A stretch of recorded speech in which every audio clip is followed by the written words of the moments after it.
ukwindowslondon.co.uk. वाह जी वाह, ये तो कमाल है यार. UK Windows Zindabad. Thinking about selling or letting your home? With Maxwell Estates, you don't need to look any further. Well established with over 15 years of experience, Maxwell Estates are specialists in residential sales and lettings. We manage over 200 properties in and around Northwest London, keeping our landlords and tenants updated with all the latest laws and legislations. Based in Edgware, our experienced specialist negotiators always ensure we maximize the full potential of your property.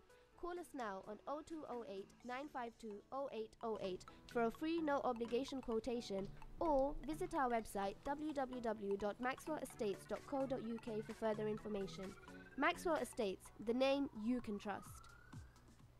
With over 25 years. Good afternoon. Assalamu alaikum wa rahmatullahi wa barakatuhu. Ramadan Kareem to all our listeners and some of our viewers who are looking at us through Facebook and YouTube. I welcome you to Ramadan FM 2018. It's a pleasure once again this year that we're celebrating Ramadan, the blessed months of Ramadan, where we all come together as a community on community radio to discuss subjects which are important to us and important to the whole community. I'm very, very fortunate today that I have with me not one, not two, but 5 guests. And I'm hopefully going to win the battle with all my colleagues and say to them, look, I've got 5. And they've got a lot of catching up to do. My guests are Talat Bhatti. She's a Catalyst coordinator for MySpace out in the community based at Caritas House. She also provides counselling support and an opportunity for people to talk about what they feel at Minhaj al-Quran London. I have Samantha Nakiria, who's a program manager at Caritas Anchor House. She is also a director of an organisation called AFCAD UK, which is a charity set up with a colleague to fulfil lifelong dreams put into action to help connect Uganda's largest slum community. I have also Anthony Lewis, who's an ex-semi-professional footballer and currently at Anchor House as a resident. He's also a founder of an organisation called HARP, which is the Homeless Active Rescue Plan. I have also with me Maria Nouri, who's a former professor at Iran University, currently as a resident at Caritas Anchor House. And finally, and most importantly, is Cynthia Lawson, who's a mentor in the community. Guys, thank you very much for coming along. Thank you. Thank you. Thank you. You're very welcome. You're very welcome. I think today we're looking at community, and we find people who have come along to our radio station to discuss community, who represent the community, but we have to see the diverse nature of our community, particularly in Newham. So I think the most important thing is we start off with some introductions. So, as I said, what we do is the last person I mentioned will be the first person to talk about themselves. So over to you, Cynthia. Hello, everyone. And also, I should say, Assalamu alaikum. Walaikum assalam. Yeah, my name's Cynthia, and I am a mentor. I've been mentoring for quite some time as an online mentor, and I also worked for Action for Employment for quite some time ago for one-to-one with youngsters that are aged 16 to 24. They were on New Deal. Okay. And I used to mentor them on a one-to-one basis and just help them out with CVs, CV writing and stuff. I'm currently now looking for opportunities to continue mentoring because I think it's very important to mentor people. There's people in the community that want support, and I think it's very important that, you know, they have the support network that they need. I'm also a part of the Your Space team. I've been with Your Space for over 10 years. I started myself as just a resident in the Canning Town area and joined. And it was just at the time, it was a listening workshop, and I joined and just shared the stuff that I'd been going through in my life and just became a part of the workshop and the stuff that they were doing. I delivered a workshop on Feel the Fear and Do It Anyway. which was quite successful, because you know, as in life, we know that there's fearful situations that we will face, and we need to just feel it and do it, you know, and just step out, you know, and you've got the support backing, you've got support network to help you to go forward. So, you know, I'm glad to be here today to share my experiences, and thank you so much. Thank you very much, Cynthia. We'll move on. Anthony? Hi, my name's Anthony Lewis, founder of Newham Harp, which is a charity to help get the information to the homeless people that are actually sleeping on the streets, that there are charities around them that can help feed, clothe, house them and give them the support they need. I started this charity a year ago after I became homeless myself. I was literally sleeping next door to a place that referred people to night shelters, and I was literally sleeping out there for nearly 3 months before I actually realised that I could refer myself to a bed. And to me that was almost criminal, because how, as a homeless person, I didn't know where I was sleeping next to would actually find somewhere for me to sleep. So that was my first experience in that. Information needs to be given to the people on the street, to the right information they need to take them to the right organisation. So that's what started it off. It's kind of evolved since then, as in I've been trying to get other charities in the Newham Borough to start communicating with each other and talking to each other, because there's a lot of charities that are not aware of what the other charity down the road is doing. So I've been trying to just connect people together, and it seems to be working at the moment. Personally, I just want to be a really willing member of the community to help communities connect. Now, they say Newham is a very diverse borough, and it is, but as a community together, it's not so I can't find the right word. It's not as diverse as that. You know, we've got Asians, we've got Muslims, we've got black, we've got white, and that. We're all in the same area, but we don't interact with each other. So I'm hoping through my work, I can manage to get us working a lot closer together. That's fantastic. Brilliant. That's fantastic. So we move to our next guest. I'll say the proper name, which is Professor Nouri. Sorry, I speak English not very well. That's fine. I'm Maria Nouri.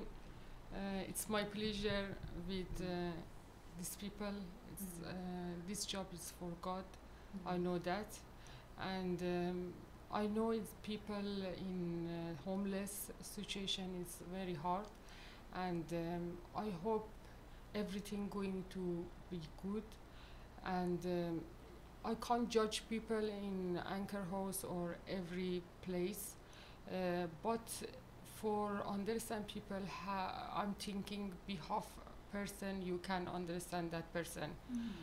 And I hope everybody help each other and know each other and don't judge each other, and be kind and good with each other.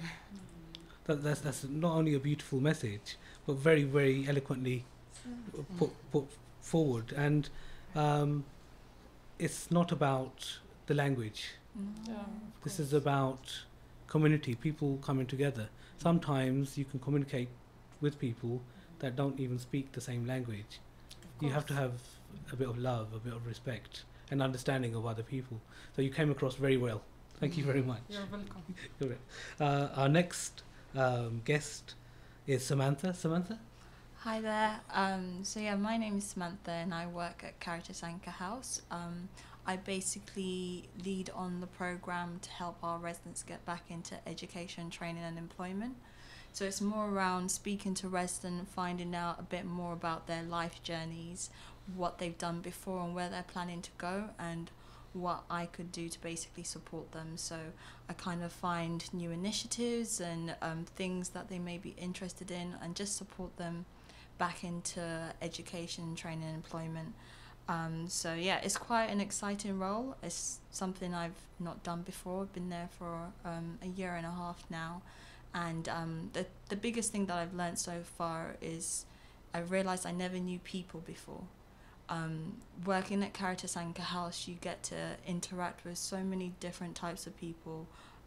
Anthony and Maria are just a small example of that, but the stories and the struggles and how people are to overcome some of the hardest situations in life has just taught me so much about human beings, and I think that's something I'm able to carry on further than Anchor House. So it's been quite an exciting place to work, and yeah, it's very, very interesting. Fantastic. I think what we will be doing as we progress with this discussion is how working with people, and you said something quite important, to actually get to know people. Yeah. I mean, often we're in work or we're in education and we're at home and we don't even know the next door neighbour, and we don't know our fellow students or our fellow colleagues. So this is a very important time to explore that. Finally, and most importantly, I ask Sister Talat. Thank you. Assalamu alaikum. Hello, everyone. A real honour to be here at Minhaj, and to explain the partnership with Minhaj started in October 2017. Brother Shahid asked me to come along to link into an ESOL class, and slowly it became apparent that these people, I feel, did not have difficulty with the language. It was being understood. And a couple of things that Anthony, Cynthia, Maria and Samantha have said is about not feeling judged. And I think when you do look different to your host community, you feel it more, even though you might just feel it. It may not actually be happening. So for me, the work that we do at Your Space, which is funded by Caritas Anchor House, is about getting communities together. And the whole word commune is to get together. But you need to have a safe space to do that. And I think Minhaj and the other centres we're using for our work have enabled us to have safe spaces for different people to come together and to hear their stories, because unless you listen to someone's story, you won't understand where they've come from or what they're going through. And the only way you can do that is if you can learn to stand in each other's shoes. And I think, as we know, the month of Ramadan, I was explaining to my colleague Shai, this is not about abstaining from food. It's more than that. It's about trying to put yourself in the shoes of people who have less than you or who have harder situations. And when you are going through something hard yourself, that can really ground you. And I'm looking at Cynthia because her support, both as someone who's come into Your Space, given workshops, and even on Monday, Cynthia, when you returned and said words in a group, really moved some people, because what you were saying was, I've been there, hang on in there. And I'm saying that even if you haven't been there, we all as human beings have the capacity to feel for each other. And that's more than sympathy, it's called empathy. And once you have that, then I think we can try and get many diverse communities together. And I think the work that Samantha's leading on in Caritas Anchor House, it's over and above just doing courses. It's more than that. It's about trying to build relationships of trust. And I feel within the work at Minhaj, I've seen people come out and become more confident, Shahid, in the ESOL class. Very powerful. And when I often share back with the feedback is we have people from all over the world. We do. Brazil, Afghanistan, France, Pakistan, India, Bangladesh, and Japan. Yes. You know, he just said, I've come along, I've got a job in a gated community somewhere, but I would like to tap into learning about British culture. And to do that, you have to say, can I trust you to make a few mistakes? And it's okay to make mistakes, because I think that's the only way we learn. So, yeah, thank you. You're very welcome. I think one of the things that we do take from that, and everyone mentioned this, is obviously people coming together.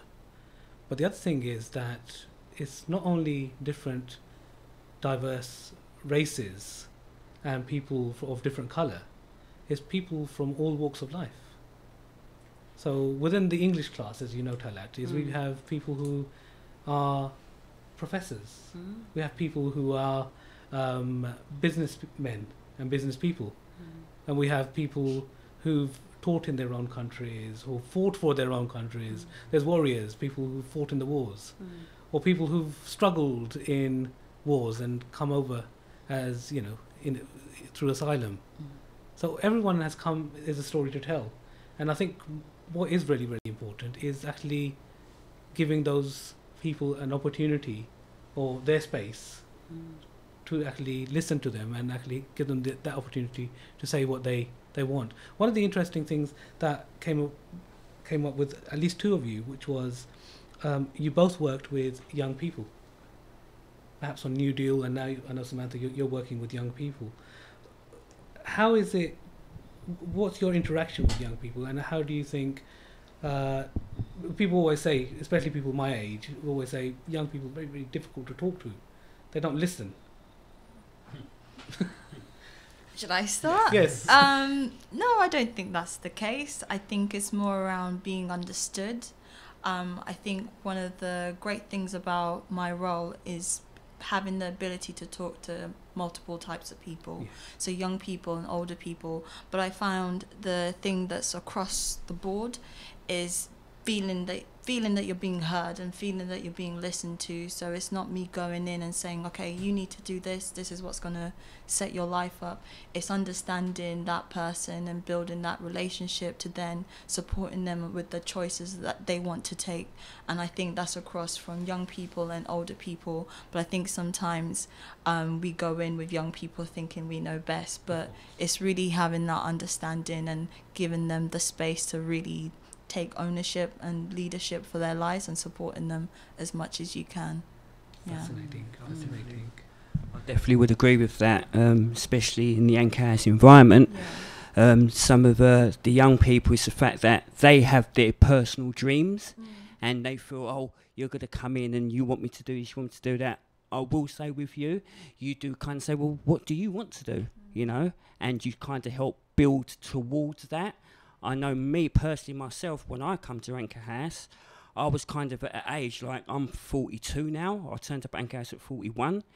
And so I didn't really fit into the whole young category. I mean, a lot of stuff that come across the desk was between 18 to 24, 25. But what I will find is this, that Anchor has created an environment where you can do anything you want to do. You can be anything you want to be. Here's your opportunity to do something with your life.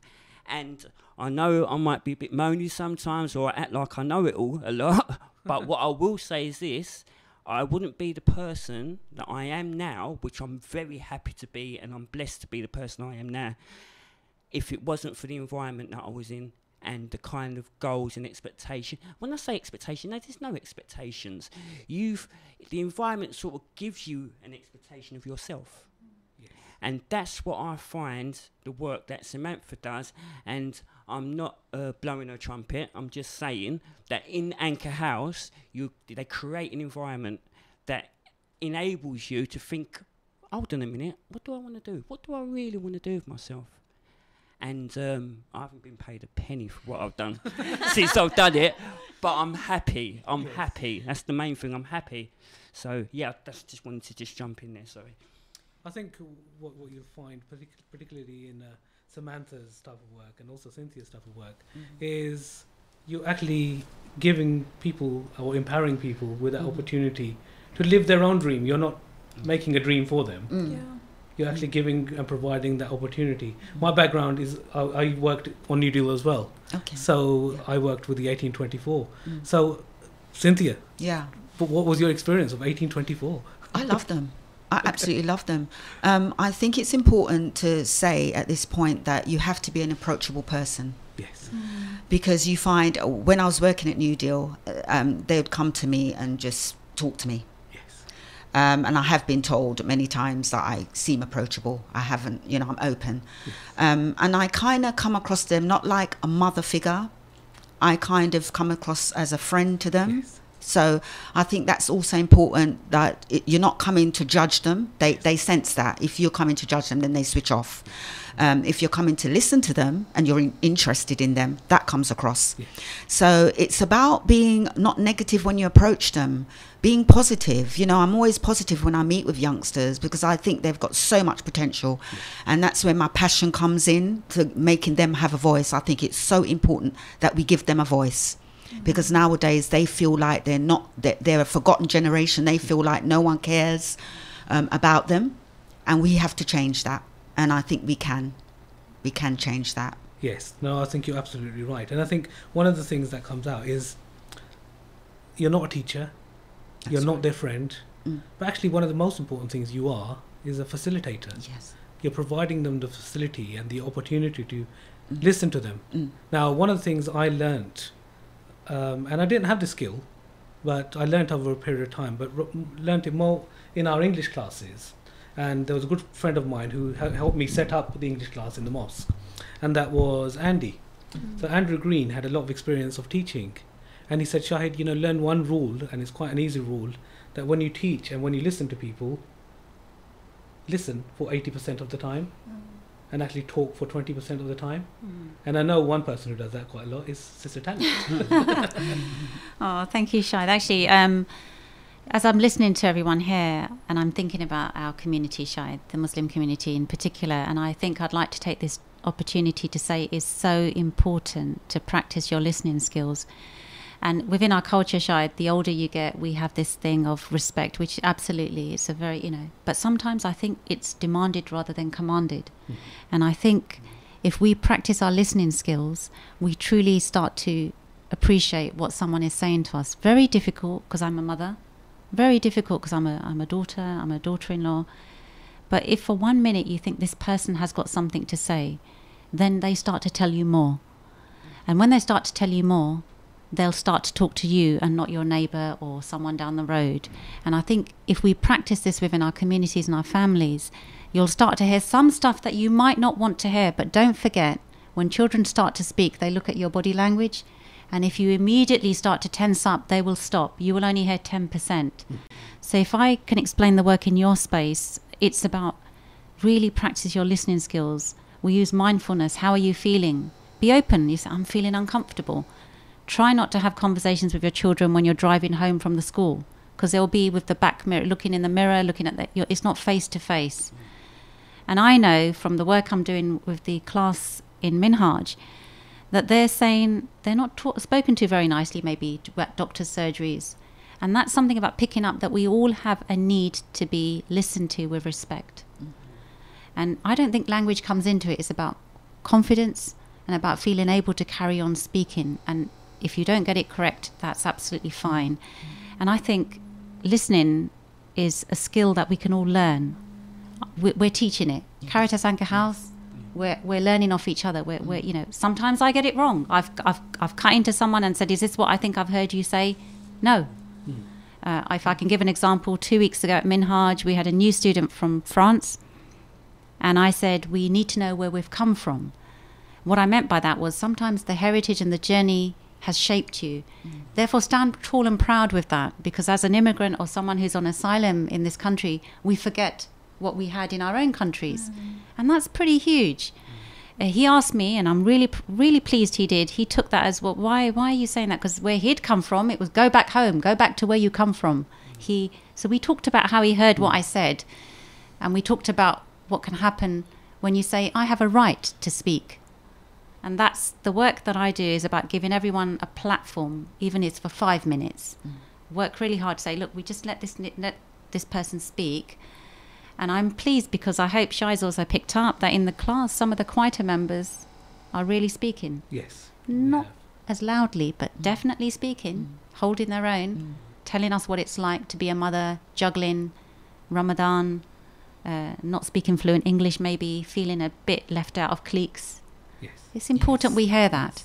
And others who are saying, actually, I come here because it's the only time I get away from the house or from, and so once you start those conversations, more will come. And I feel those people will be more receptive to other ideas about linking into communities and empowering themselves. But I do feel that within our communities, we can listen a little bit more. Yes. I think I've got this thing, the first time I've had a microphone in front of me, and I grew up watching clerics shouting. Okay. Shouting down a microphone. Very few speak quite calmly. So it would be really good to build those skills, because the ripple effect is the communities. Yes. So I'm delighted that you have Ramadan Radio, and I'm delighted it will continue throughout the year. Absolutely. And I think we need more stakeholders to come and say, I want a piece of that. I want to be part of that, because that's what makes it a community. So yeah, that's kind of my... I think that what you touched upon at the end is what community is about. It's about people coming together. from different ideas, different ideologies, different faiths, no faith, all coming together and dealing with things, everyday things. What I do find whenever I speak to people who are dedicated, and all of you are dedicated to the community, is that it's normally not easy to find people of the same sort of ilk, or the same sort of like mind. People who are thinking, you know, I want to do something for the community, because there's a lot of people who want to do something for themselves. I want to become a millionaire. I want to have a Ferrari or a Lamborghini. And we live in this world, particularly in the West, where aspiring for that is quite important. But having people like yourselves actually dealing and working with people of all ages and actually saying, well, those are important things maybe to you, but you have to look at sometimes the bigger picture as well, which is quite important. And that's what I think we should perhaps move to, which is the bigger picture. Because I know, for example, Anthony, he works with people who are temporarily homeless. And all of you work with people who, let's say, are disadvantaged or don't have the opportunities. It's not that they're lesser people. And the other thing that we also have to remember is that any of us could be in that same situation. And we'd like to think that we might meet us or someone better than us. So let's talk about the bigger picture. So with regard to the community, what do you think, and why do you think it's important for the community to play a big part in people's lives? Well, personally, I think the community has been playing a big part in our lives in the absence of local authorities in some places. The problem is we've not been working together. Everybody's doing their own little thing in their own little corner.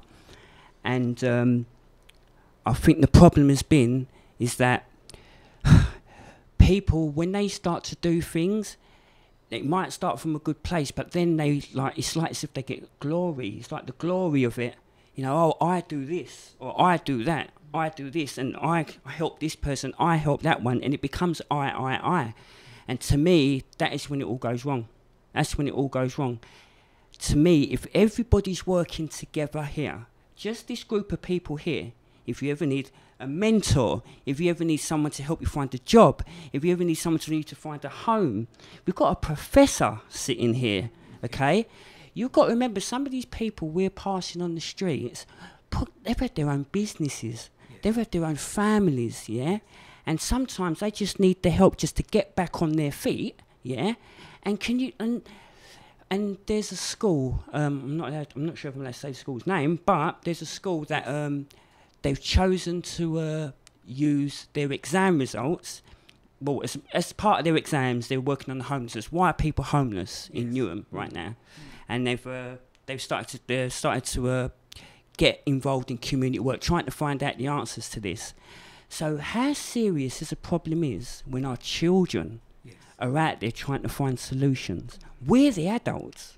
We're the ones that are supposed to be creating the future for our children, but it's the children out there trying to find out why it's all going wrong.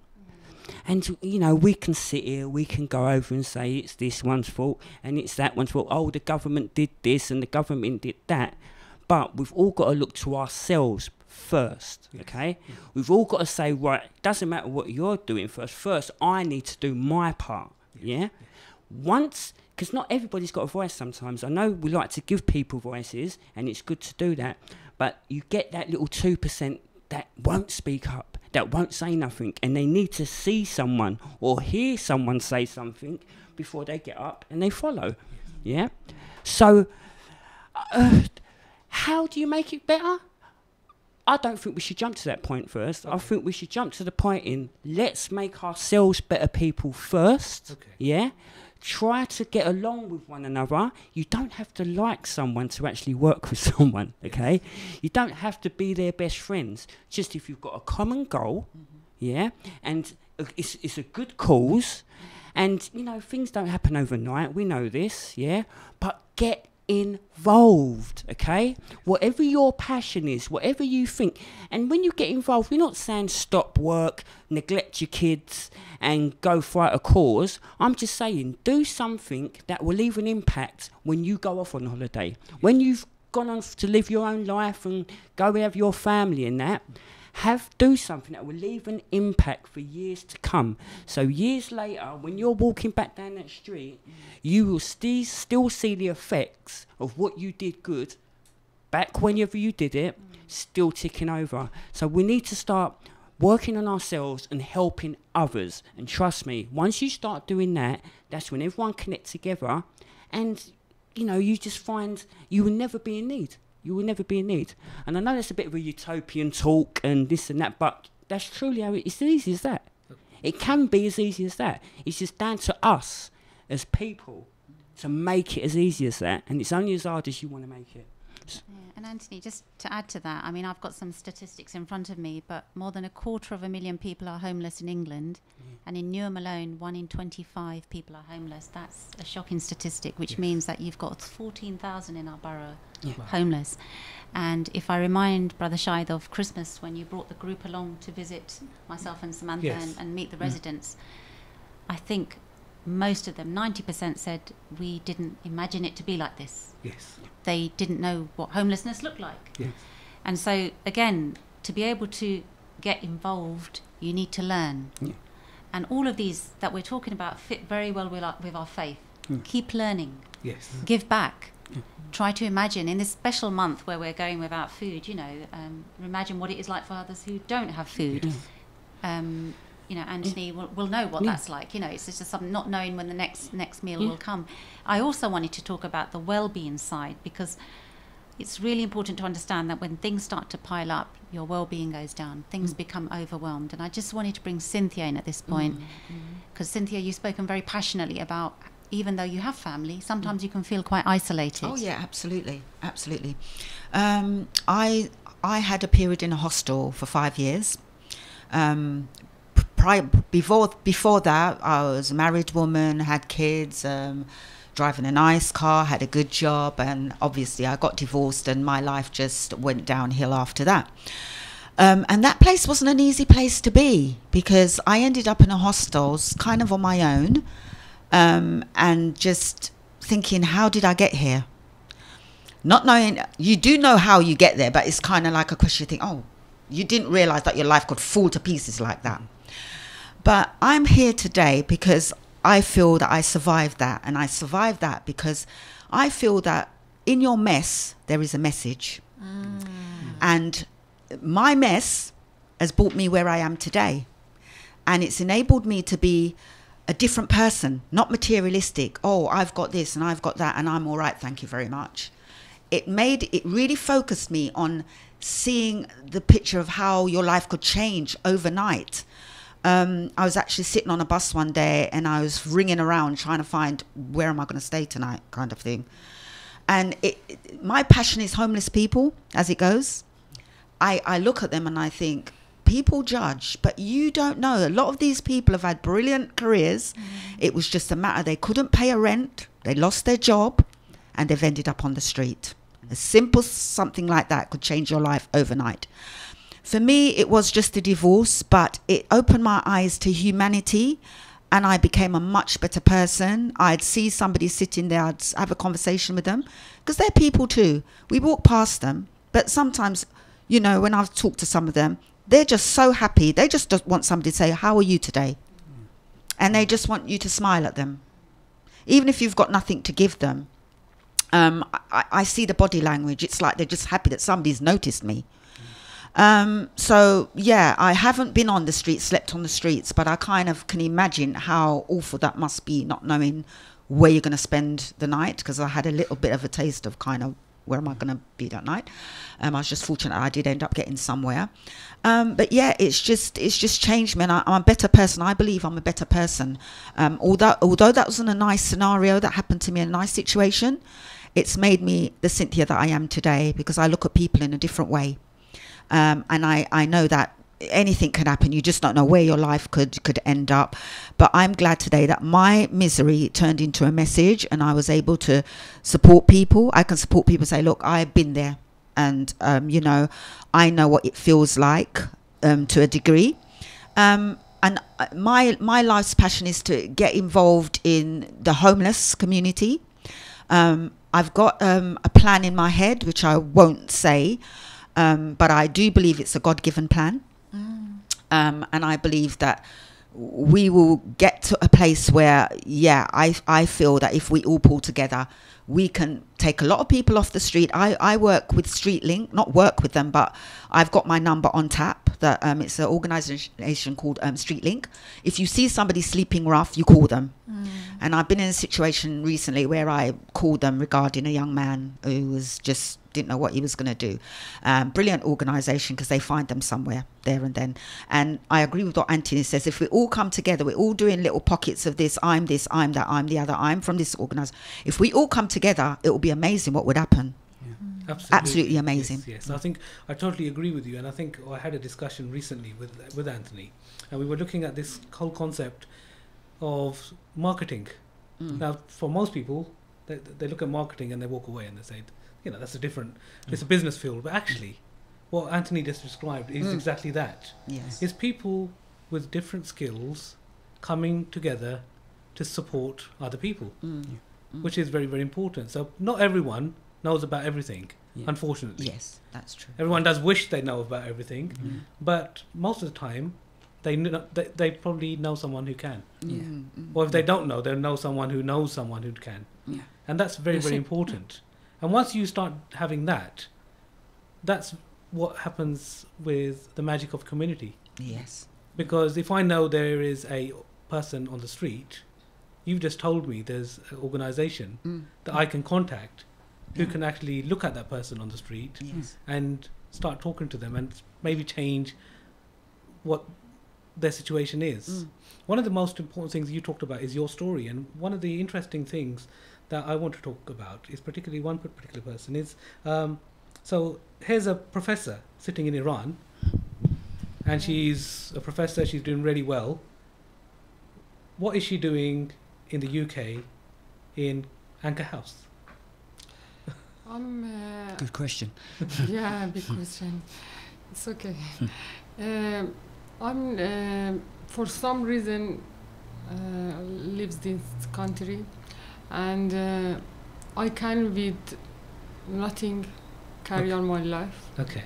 Because everybody has some ability, and I find myself, and I know what want to eat for the future. It's important, and I'm thinking it's not easy move country. Yes. It's want too much, lose everything, lose parent. Yes. It's most important for me.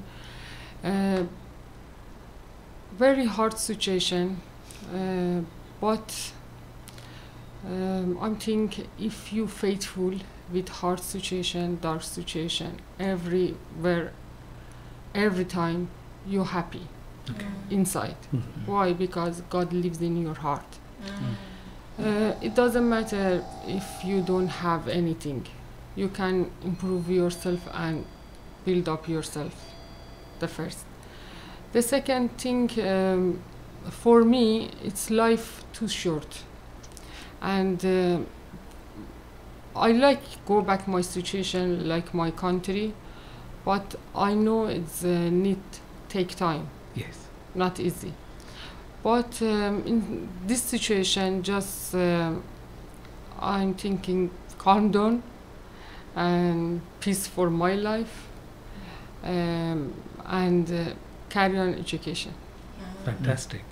We had a discussion the other day, and because you were teaching management and business admin, and we talked about maybe moving you forward, and we talked about taking you back into university in the UK. And actually, one of the things we do at Minhaj is we work with East London University, and we look at people who have come from abroad to see if we can actually look at their qualifications. Now, if you've got A-levels or a degree in that particular country, you can actually transfer it over. It's not the case that you've got to start from scratch. Of course. And there's so many opportunities, which is wonderful. I mean, you know, living in the UK, I mean, we can have moans and we can say there's some real massive problems, but at the same time there is some fantastic opportunities, and at the same time there's people who want to help people. I know Samantha talked about what she wants to do and how she's helped young people, but some of the things that, and I was doing some research, we were laughing about it, that you've done some research on me, and it's quite important, because I think this probably says more about Samantha than anything else, because she's also, you know, a director of an organisation that helps people. I did not know that. Yeah, I did not know that. So, yeah, I was quite shocked by that. you didn't know that yourself. I didn't think it was going to come up, but here we are. So yeah, I was in university, my second year, and one of my dreams has been to work in international relations. I was born in Uganda, so coming from a poverty-stricken country to the UK, I always just, in my mind, it never could add up. I don't understand how in one place in the world people can't eat, and then here where we have access to so much. So in my heart, it's always been something that I wanted to do. So I was in my second year of uni, and I wanted to get like an internship or get a job or something, and they just told me I had no experience. There's nothing I could really add. So a friend of mine was backpacking in Uganda and saw it for herself, and she fell in love with the place, and she came back and she's like, she wants to do something, and I was like, I want to do something. And instead of waiting 10 years to build experience, we set that up in my second year of uni, and since then we've just been running projects in Uganda and fundraising in the UK to help young people, families who are born and live in Uganda's largest slum in the city. So we do projects with schools. We're doing stuff with the Ugandan embassy. The people in Uganda have just got an EU grant, so we're at a high right now, and hopefully it'll only get better. But it's something that I want to do. Wow! Oh, so you know what? No. No, seriously. You know when you think that you knew someone and you just didn't? You just totally didn't. Like. And actually, Anthony, just to add to that, I was aware of this. Samantha shared it with me. The key message for me, that unique selling point amongst, is education. Because that's what Samantha's doing. She's trying to put back in her community, both here and there, a platform to learn more. Maria, you said it, keep learning. The minute I think we say to each other, I know that. You don't need to teach me anything. It's not a good place to be. May we all still keep learning off each other. And in our faith, we have the concept of ashura, consultation, really important. Ashura, meaning just because I'm older, let me consult someone younger than me, or vice versa. See the difference that happens in your networks if you put this policy in place. That someone comes to you, you may know what they're saying to you. Please carry on listening to them. They will come to you again with something that you don't know in the future. And I think that's something about what I picked up, was keep learning.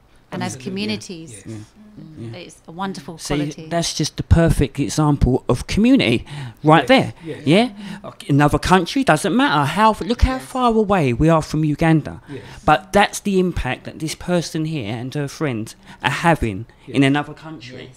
And we can't do this here on our own doorstep? Really? Really? No, we certainly can, and I think it takes people like you, like my guest today, to actually come together and deal with that. Because one of the most important things, which Talat talked about, is this yearning for learning, which is very, very important. And it's not about going to school or going to university. It's about listening to other people, what you learn. Now, how do you find out about what is homelessness? You talk to people who are homeless. Yes, that's right. And listening and finding out what it's like. And then what is it like to be a person who doesn't understand English? Speak to those people who don't know English, or speak to those people who are learning English. I know for some people, and Talat can back me up, this is one of the greatest things they've ever done. They come here to a mosque and they learn English. It not only empowers them, but it gives them a sense of not only belief, but a sense of confidence in themselves. They can say, I can do this. Absolutely. Some of our students, and you'd be very surprised, were like school children. So they were in their 50s and 60s, and they came to the class, and they came and their children brought them in, and they were standing outside looking much more frightened than my 4 or 5-year-old did when they first went to school. And they didn't want to come in, and they said, you know, sir, miss, I've never been to school before. Very respectful. Never been to school before. You know, this is, you know, will I be okay? And you have to coax them in. And again, and Shahid, again, it's not just purely for Muslims. We have Christians, we have atheists, we have Catholics, we have Buddhists. And that's the wonderful thing, because it's become a community centre. And I think it's important that we open our arms and spaces in our hearts, Maria, to different neighbours. And Maria, you talked about heart, faithful heart, and I love that word. You've said that to me a few times, and in our faith it's called qalb, the heart. Really important vessel, actually, because if it's in good working order, it's a wonderful compass, I believe. And when I say good working order, you have to nurture it. How many times do we not listen to what our heart's saying? We have a gut feeling and we go the other way. Maybe it's called political correctness. Maybe it's called, for me, it's all about finding a space where you start to listen to what's going on inside your head. And I've tried to bring that to all the groups that I do, both working with ETE and Anchor House and Minhaj, is a space where it's okay to say, this is how I'm feeling. And once that starts to, then you start to listen. And once you give that time, you really build a very good compass inside you. And I'm encouraging many people, especially as we come out of Mental Health Awareness Week last week, to recognize when you're not feeling too good. Recognize why it is that you're a little bit off with those around you, and then start to share it. And that's where it has to be safe. And when you start to talk, I believe, I call it dilution, it doesn't feel so strong inside. But you have to, people say, Talat, who can we talk to? We don't trust anyone. That takes time. But often you have a feeling with people, you feel good. I'm saying follow that feeling, because that might be the first step to when you start to talk. Cynthia, I remember the first step you said, I need help at some point. Absolutely, yes. She had to, and it's a big thing for you to ask for help, Cynthia. I actually walked into Mind one day and said, I feel like I'm going over the edge. Yeah, and that was a huge step. And it's the best thing I do. I often say to people, I've had lots of counselling, and I'm never ashamed of it, as people seem to put a stigma on counselling. It's nothing to be ashamed of. It's because you wanted to talk to somebody. Maybe you didn't want to sort of share it with your family because you don't want to upset them. That's what counsellors are there for. They're there to listen, and they're not a part of your family. It's all confidential. And speaking, I used to find that there was some clarity. I'd go away thinking about the conversation that we had with the counsellor, and you've actually got the answers inside of you all that time. And by talking, you kind of think, oh I get that, you know. It's just a brilliant place that I've been, and I'm really, really happy that I went through what I went through. It sounds really morbid and horrible at the time, but I think it was a journey that I was on to enable me to help other people. And just going back to the ESOL, when I was working at East Ham College as a volunteer there, we used to help with the paperwork, you know, to make sure that the paperwork was up to scratch and to get them onto the course. And I can't tell you, when I used to call these people to come for their certificates, how happy they were to get their certificates. I mean, one lady actually hugged me and kissed me. She was, oh, thank you, Cynthia. You know, she was so happy that she actually took that ESOL class, because she knew that was a next step into her getting work. And to change in her life. So something as simple as that, ESOL, just learning the language, can change somebody's life. And for some, you don't know where they're going to end up. And for some British citizenship, you know, it's a path onto that, getting that as well. So I think it is really valuable to hear that. But I also wanted to make time just to sort of share with Samantha, because the work you're doing with residents is more than just finding them opportunities. It's about giving them a platform to feel heard. Samantha, would you say? No, definitely. When I first started at Anchor House, I was younger, and I felt, what could I add? What can I tell someone that has a lot more life experience and a lot more experience than I've ever lived? And it's around really just giving them the space to actually speak openly and give them that platform, like you said, Talat, to kind of look at their options and look at where they want to go. And then my role is kind of looking at, I guess, building on what Anthony said, looking at all the organisations that are tied in with Anchor House and seeing where the resident can go to access certain things and kind of pointing them in the right direction, because I agree with you 100%. I found it's all around access and knowledge. When people don't have access to those opportunities or are not aware of those opportunities, then they feel like they can't do something. So my role is really supporting residents and giving them that platform to access and understand what's available to them so that they can take that next step themselves. I don't give them the job, and a lot of times some of the ESOL learners like, I just want a job. I'm like, I don't have the jobs, but if you want a job, I can help you get your ESOL lessons. If you want to get some work experience, I have an organisation that can give you work experience. If you want to build on your CV, this is where you can go. So I kind of help tailor those things to each resident as they wish, really. Yeah. It's giving people hope. Yes, absolutely. You see, because they feel there's no hope when they're in situations like that. And people may not be aware, but when you're depressed and you're down, your mind somehow shuts down. You can't think. You cannot think straight. I was at a point where people say, no, but you could have done that. You could have done. And I'm like, but my mind wasn't at that place to think. You can't think straight. So to have, like that Samantha was saying, all those different organisations that she could refer them to, straight away the hope is there. It makes you feel good that there is hope. Because even the same with me, when I became homeless as well, it was like I was a family man for a good 10 years. I've got a 6-year-old daughter. So even being homeless on the street, I can't sleep on the local park bench because the school kids that my daughter goes to school with, their parents are going to be walking past. I literally had to leave the borough. And then people are phoning, oh, we ain't seen you around. I can't tell them that I'm homeless, Oh, yeah, I'm just away. Me and the missus, we've had an argument. We'll sort it back out. But inside, I'm literally dying. I'm so used to bathing every day. You're used to all the perks that you have in living in a family house. All of a sudden now, you're carrying everything in a bag, and you can't even leave it anywhere because you leave that bag somewhere, you're going to be freezing tonight. And the mental state you're in even when you have found a bed and you reach to a place like Anchor House and you got that, you still shattered in a sort of way. And it's like, okay, even when I sat down in that bed for the first time, I didn't know what to do. Do I jump in the shower? Do I watch the TV? Do I go to sleep? And it's sometimes some people take longer than others to sort of click back into it. And people say, yeah, but you could have done this, you could have done that. No, one, my pride wouldn't let me. 2, ego wouldn't let me. 3, like the state my appearance I was in wouldn't let me. So what may seem as an easy choice at the time, it never is. So and it takes longer. It's than fascinating. some. That was fascinating. We're moving towards the end of our program. It's just been, the time has flown by. And I know some people were fearful and they're thinking radio station, this is going to be a nightmare. I hope it hasn't been. No. And I invite all of you to come back.